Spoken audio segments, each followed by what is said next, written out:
এখন আমি আমার ফ্ল্যাটে আছি।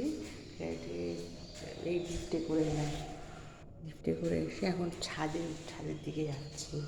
ছাদে গিয়ে আমি তোমাদের দেখাবো ছাদের ভিউটা।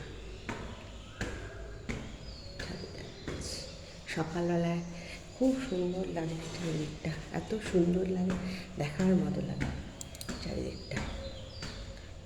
দেখো, দেখাচ্ছি চারিদিকটা। সবাই স্নান টান করে মন্দিরে চলে গেছে। আর এই যে চারিদিকটা কত সুন্দর, দেখো চারিদিকটা কত সুন্দর লাগছে। এখানে একটা শিবডোবার মন্দির, খুব সুন্দর। আর চারিদিকে হালকা হালকা কুয়াশা পড়েছে, চারিদিকে হালকা কুয়াশা দেখো।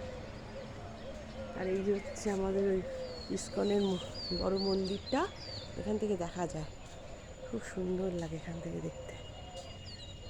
ওই যে উপরে দিকে উঠলেই দেখা যায় কত ফ্ল্যাট চারিদিকে। এই যে ফরেনার একটা মাতাজি উপরে উঠে জব করছে, এই যে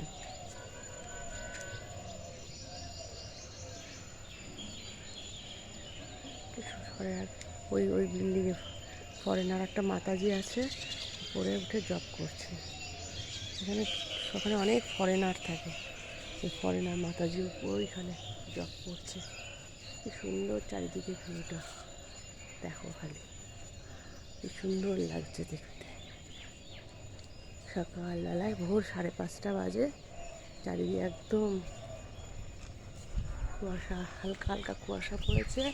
আর আমি উপরে ছাদে উঠে এসেছি। আমি এখন জপ করবো, হরে কৃষ্ণ কৃষ্ণ কৃষ্ণ হরে হরে, রাম রাম রাম হরে কৃষ্ণ। দেখো এই রাস্তাটা চলে গেছে একদম ওই নিমাইয়ের যে জন্মস্থান, ওই দিকে চলে গেছে এই রাস্তাটা। আর আমার ফ্ল্যাটটা হচ্ছে একদম মানে রাস্তা দিয়ে আমার ফ্ল্যাটটা দেখা যায়। এত সুন্দর, আমার এখানে তো থেকে যেতেই ইচ্ছে করে, কিন্তু আবার যেতেই হয়, চলে যেতে হয়। ওখানে আমার মেয়ে থাকে, পড়াশুনো করে, আমার হাজব্যান্ড চাকরি করে। আর এই দেখো কখনো বলতো ফুলের গাছ আছে, দেখো ওটা ফুলের গাছ লাগিয়েছে, তুলসী গাছ কয়েকটা মরে গেছে, এই অবস্থা এখন। চারিদিকটা ওদিকে আবার গুপ্ত বৃন্দাবন আছে, না একটা জায়গার নাম, বৃন্দাবন না, জায়গার নাম গুপ্ত বৃন্দাবন। আর কত সুন্দর গাছপালা, দেখো দেখো কি সুন্দর। আমাদের কলকাতায় তো গাছপালা কোথাও নেই, কি অসাধারণ লাগছে ভিউটা। আমাদের এখানে থাকতে ইচ্ছে করে, এত আম গাছ, এত আম কাঁঠাল সব রয়েছে, আমে ভর্তি। আমগুলো যে মন্দিরে গেলে আমগুলো হাতে পাওয়া যায়। তো হরে কৃষ্ণ, এখানে রাখছি। আমি এখন জপ করবো, হরে